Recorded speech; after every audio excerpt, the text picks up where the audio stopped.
One man that I like speaking to about all things, be it political, historical, what have you, is my friend Ray Hurd. He joins me now from his home office in Toronto. And Ray, beyond all the political stories that you've covered, whether it be Kennedy and LBJ, Watergate, your time on Parliament Hill, your time as a newspaper editor and TV executive, you have a personal and deep connection to the military. Your father was in the Navy in the Second World War. He was a senior officer in the South African Navy, but he had been a crusading journalist.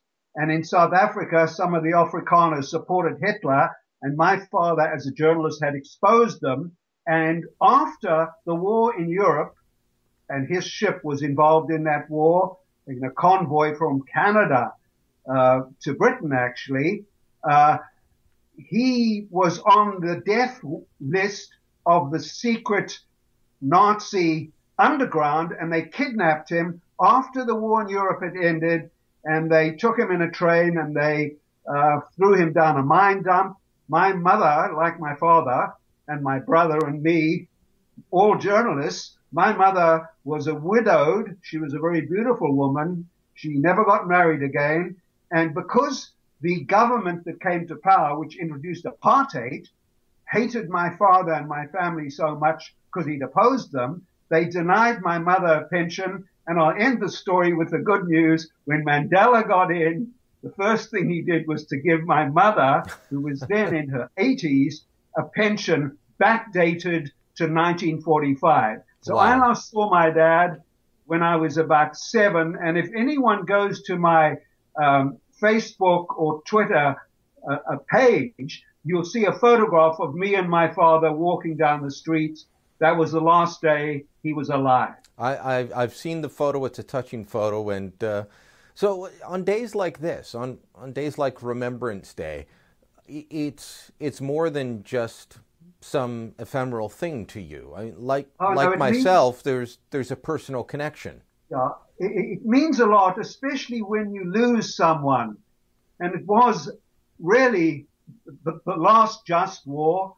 My father's generation are called the greatest generation. So when Canadians are in the streets remembering these brave men and some women, I hope they will remember those whose fathers and grandfathers and brothers never made it home. And my dad, sadly, was one of them. So you feel a kinship with all the others who lost loved ones in that war. My family, from the stories I've been told, lucky. We had family members taken as prisoners of war, both in Hong Kong and in Italy. We had some people lost their hearing.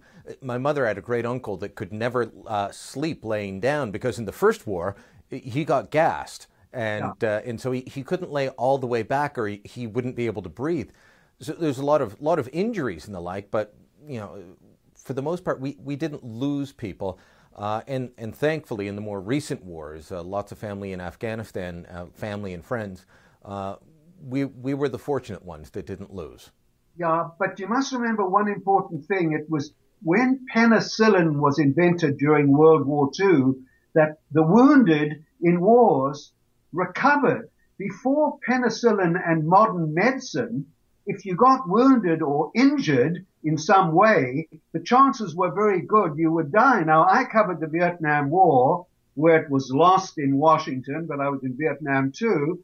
And in Vietnam, 55,000 American boys, I call them, or men, never came back. But if this war had occurred 30, 40 years earlier, the casualty rate would have been much higher. And in Afghanistan today, where Canadians have fought bravely, and our new defense minister, who's a Sikh, was a senior officer in the Canadian forces. I hope he's going to be interviewed tomorrow. He sounds like probably the best choice with John McCallum Justin has made in the cabinet. So it's a day to remember. And the most important thing to remember is they left us a legacy, and it's our duty to them to see that the legacy they died for, and basically it was for democracy and justice, Brian. Yep.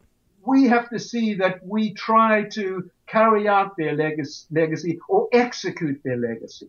All right. Ray, good talking as always. Thanks for sharing the memories, and all the best to you and your family on what I'm sure will be an emotional day. Yes, thank you.